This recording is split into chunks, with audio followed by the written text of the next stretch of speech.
And in the case of Brock Pierce and Epstein, this happened after his first arrest, the meeting. And Pierce has said that all of his conversations with Epstein were related directly to cryptocurrency. So someone like Epstein, and with the financial history of Epstein, his interest arguably in cryptocurrency is to continue to engage in the same criminal and bad financial behavior that he had done for the decades prior. Recent news has exposed Jeffrey Epstein's private meetings with major cryptocurrency insiders, including Tether's co-founder, right at the heart of the Bitcoin boom. These aren't just rumors. Real emails confirm Epstein was actively connecting with key players in digital assets. Journalist Whitney Webb has long tracked how intelligence agencies and tech giants like Google, Oracle, and PayPal are deeply intertwined. Now, the same networks that shaped traditional finance are showing up in crypto, and Epstein's involvement looks more like a move for control than a casual investment. And so a lot of these there were efforts early on to kingmake the companies who would come to dominate the internet. And that has happened. It's just a matter of public record. If you look at the biggest companies in big tech, I've done work about how Facebook was essentially launched as a resurrection of a failed DARPA program called LifeLog by the same person that resurrected the failed DARPA program, Total Information Awareness, one of the most insane surveillance proposals ever in U.S. history, resurrected as Palantir. You can thank Peter Thiel for that, co-founder of PayPal. And a lot of these other companies that have become huge, Google, for example, there's a good article by Nafez Ahmed written on by Insert when he published at Insurge Intelligence called "How the CIA Made Google." If you look at a lot of these companies, you will find intelligence agencies at the beginning. Palantir, I mentioned earlier, took In-Q-Tel money, developed very closely with the CIA. It began at PayPal. It's a PayPal spinoff, Palantir is. Oracle, another huge company in Silicon Valley. Larry Ellison, before he started Oracle, was working on Project Oracle at the CIA on databases and was the infrastructure for Oracle as we know it now. A lot of these, there's been a lot of symbiosis between intelligence agencies and these big companies for a long time, and they couldn't have done it without venture capital. And that's arguably why the CIA launched In-Q-Tel in the late 90s, because they wanted to become big players in Silicon Valley. Because when you decide, who the kingmakers are, there's a lot of things actually to be said about that. So what I mentioned earlier about Total Information Awareness, this is a program that was just deemed so insane in the early 2000s that essentially every mainstream media publication railed against it and rights group railed against it. But then when they relaunched the same program essentially as a private entity, as a private sector entity, no one complained. And so the CIA for a long time and other intelligence agencies have followed this exact playbook, specifically Israeli intelligence. When you move into the private sector, you can get away with a lot more than you can in the public sector sometimes, depending on what you're trying to do. And so there have been efforts to do that, I would argue, for a very long time. And if you look at how these big tech companies have developed, and, for example, revelations from the Snowden leaks, just like how the extent to which these private companies, how much of your data that they're selling or passing to U.S. intelligence for warrantless surveillance. I mean, they've been collaborators of this for a very, very long time. And I think there really hasn't been enough scrutiny of that. And I would really argue that a lot of these companies operate more often than not as intelligence fronts. And it's kind of gotten to the point, too, where in U.S. specifically, the people behind these very big tech, the biggest of the big tech companies, are also the main donors to the two U.S. political parties. Right. You have Peter Thiel on the Republican side, you have Reid Hoffman on the Democrat side, and Eric Schmidt on the Democrat side. I mean, they fund our politicians and they dominate our private sector infrastructure, especially as we've been forced to be more online, specifically since the COVID era. And the goal is to have things digitalize even further and have it all be on these people's systems and have us become completely dependent on their infrastructure. And these people are in bed with intelligence. And even aside from the intelligence connections, they have a lot of dirty laundry. Why did Jeffrey Epstein have connections with almost every big tech oligarch in the United States? I mean, not enough people have bothered to ask that question. Why were so many of them subpoenaed during the JP Morgan Epstein case in the US Virgin Islands that ended up being settled?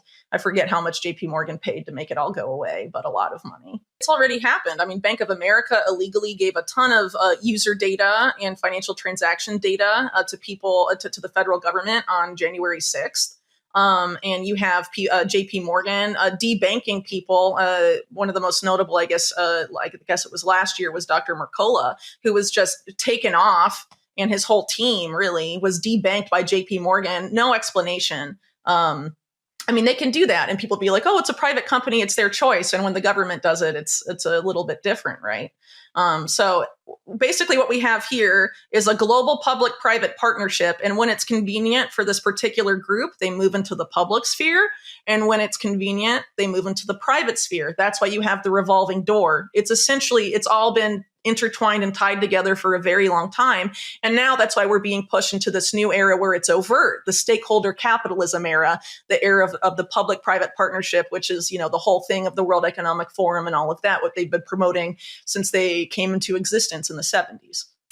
Whitney Webb's research shows intelligence agencies have quietly shaped the tech world for decades, backing companies like Google and Oracle from the start. That same playbook is now being used in crypto. Tether, the world's biggest stablecoin, works closely with law enforcement and uses surveillance tools funded by intelligence agencies. Epstein's link comes through Brock Pierce, Tether's co-founder, who met with Epstein multiple times after his conviction, always to talk crypto. Webb argues Epstein's real specialty was financial crime and currency manipulation, not just the scandals that made headlines. His interest in Bitcoin was about finding new ways to run the same old schemes. I absolutely see what you're saying, but I think, people that actually follow and read my work on Epstein. So I would argue there has been an effort from the day he was arrested in 2019 to frame the spectrum of Epstein discussions specifically about the sex trafficking and the abuse. And Epstein's career was much larger than that. I have argued consistently that more than anything else, Epstein was involved in shadow banking, suspect currency trading, and was arguably really a financial terrorist, just as much as he was a sex trafficker. So I would argue that a lot of the connections, mainly in like for example, in his Black Book of contacts that is publicly available, for example, a lot of those I would argue are based around a lot of these financial connections. Some of them are not. So if you look at the Black Book, Epstein's butler went around and circled names of people who were involved explicitly, according to him, in the sex trafficking stuff. And most of the names are not circled, right? So when I say Epstein connected, I hope that people understand or have taken the time to either read my work or watch my interviews on Epstein, because I've explicitly said that not everyone associated with Epstein is a pedophile, and people have tried to do that and make Epstein pedophile only, right? And obviously he was that, but he was a lot more than that. And I think, the fact that there's been so little interest, for example, in his documented role in the collapse of Bear Stearns in 2008, his role in money laundering in connection with banks like BCCI, which were also sex trafficking prepubescent kids for elites of the Emirates in the 1980s and stuff. There's been no interest in looking into that kind of stuff, no interest in looking at his ties with big tech, for example, his efforts to rebrand as a big tech and also fintech investor. And in the case of Brock Pierce and Epstein, this happened after his first arrest, the meeting. And Pierce has said that all of his conversations with Epstein were related directly to cryptocurrency. So someone like Epstein, and with the financial history of Epstein, his interest arguably in cryptocurrency is to continue to engage in the same criminal and bad financial behavior that he had done for the decades prior. So whatever he was talking to Pierce about from Epstein's motives would have been to find ways to use cryptocurrency or help develop and guide the cryptocurrency industry in ways that would help enable the activity that he had consistently engaged in for decades and decades and decades. Yeah. Was Pierce willingly enabling that? I don't know, but I think, it's worth asking those questions, because in the past, like in the case of Din, he's kept questionable company. Was he an abuse victim? And in that gray area, it's quite possible. I've argued in the case of Ghislaine Maxwell that she sort of could potentially have fallen in that category as well, because I think there is some evidence that she was abused by her father, Robert Maxwell, in that way. And then sort of he died, and she sort of, instead of him being her, handler, I guess you could say, she's sent to Epstein, who, is alleged to have worked with Robert Maxwell in intelligence-related financial stuff in the 1980s. And then she, basically becomes the person helping him arrange his stuff and basically serving a lot of the same purposes that she helped her father do, but instead it's with Epstein. The same powerful networks that controlled old-school banking are now moving into crypto, shaping digital money from the inside.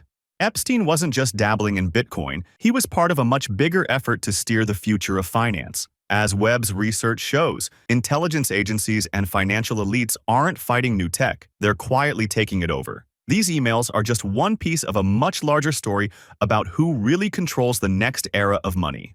As crypto keeps growing, it's worth asking, who's really building the system we're supposed to trust?